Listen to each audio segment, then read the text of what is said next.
So what's going on, guys? My name is MrDalekJD, and today we're talking Black Ops 3 Zombies, but we're actually talking about DLC 4. It's quite a while off still, but we're talking about it today as Xbox UK, also known as Xbox On, has released an interview where they got to speak with Jason Blundell at the launch of the Eclipse DLC in London, talking about Zetsubou no Shima, and my friend here, Benny Central, who is part of it, goes in very cheekily and asks some really good questions. He asks a lot of general stuff about the map, but also goes in to ask about Easter eggs from previous games, asking for hints here and there, and he asks about what we can see for DLC 3 and 4, and his answer that he gives is pretty damn exciting. So I'm going to play it to you, and then we're going to discuss what he could be talking about. Looking forward to kind of DLC 3 and 4, is there anything that you can give us that we can expect other than just zombies? I think the thing that I can absolutely guarantee for you is every time we do a DLC and every time we do a zombies map,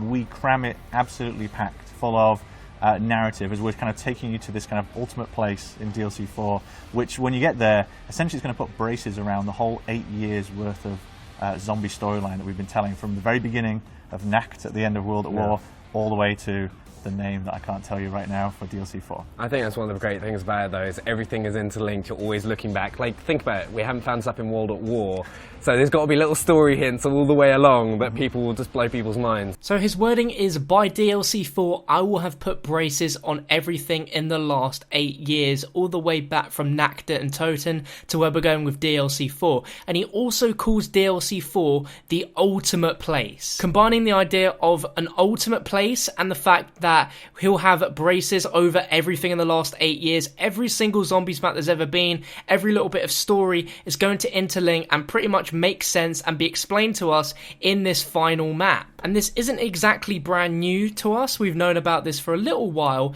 but it's interesting the wording that he says, by putting braces over everything, and how everything is going to interlink into this final map. Now we know we're telling a story here in Black Ops 3 Zombies. We have the alternate version of our group who are going around through the universes collecting the original 1.0 versions of their souls and the summoning key. What that is for, we still aren't too sure at this point. DLC 3 we're going to be getting Nikolai's, and DLC 4 we're going to be doing something with all of those souls, not sure what exactly, but to me this sounds like this story is going to come to a conclusion which will have two outcomes. It seems that it's going to be a collection of everything our crew has done in Black Ops 3 Zombies, as well as combined with everything from World at War, Black Ops 1 and Black Ops 2, entwined to sort of make sense and explain everything that hasn't made sense before. We're already getting this so far with the Eisendrache talking about Dr. Groff and the Moon Group. We're also talking about Zetsubou no Shima with this Division 9 who were involved with Shino Numa. The Ascension group from Ascension are going to be involved in the next DLC map by the sounds of it, so that is again other stuff linking in, twirling in quite nicely.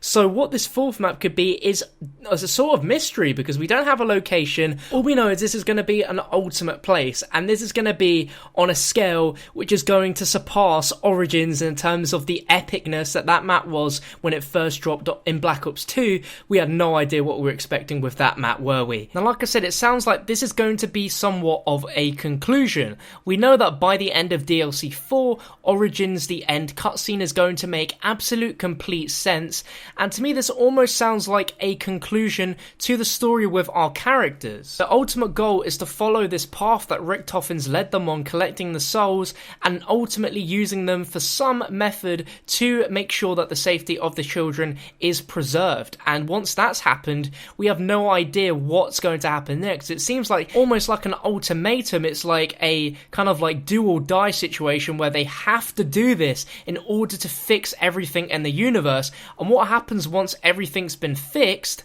I'm not sure. But from my opinion, hearing him saying specifically about wanting to put braces over everything, it sounds like from the start of Nacht and Toten to DLC 4 is where the story begins, and this is where the story is going to end. Now, this is only one of two outcomes that I have the idea of personally. I feel like it's gotten to the stage now in Zombies where this story is so confusing and so convoluted that Treyarch have to wrap this up at some point, otherwise this is going to be a never-ending story, which is going to just consistently keep going on into this crazy ball of insane storyline which we are still learning about to this day and will never have a proper ending. I feel like this is going to be what seems to be the perfect timing for Treyarch to actually end this story. Now I hope that if this is the actual full ending of the story and what we know so far with the kind of like saga of zombies as it's been so far, I hope they don't get rid of the original 4 characters. They absolutely make zombies what it is,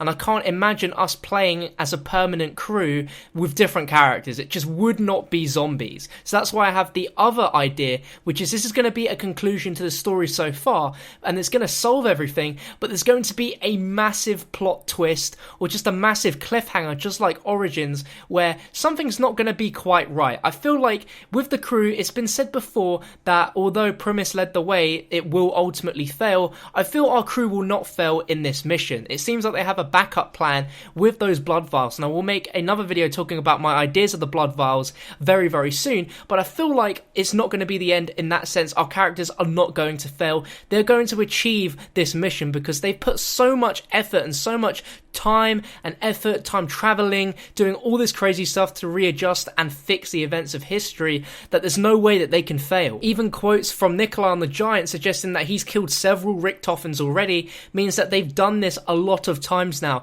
and it's at this point where things have happened so many times they cannot get things wrong. What I like as well is not only did Jason just say that it like all the 8 years will make sense, but he said as soon as we get to DLC 4, as soon as we get into the map itself, we're gonna just see all of the 8 years of our zombie history being played out to us. So that makes me feel like whatever this last map is going to be a complete mind-screwing fest, which is going to be amazing. The ideas I have in my head right now are crazy. I could almost imagine a sort of Bioshock Infinite style ending where you see multiple universes being played out before our very eyes, where we see all the events of the previous maps just happening there and then. An ultimate setting for zombies for something of this magnitude could be something like Argatha.